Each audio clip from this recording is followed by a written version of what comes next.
أعوذ بالله من الشيطان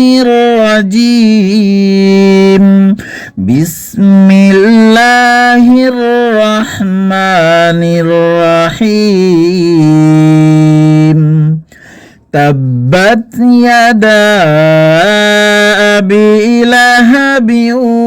وتب ما أغنى عنه ماله وما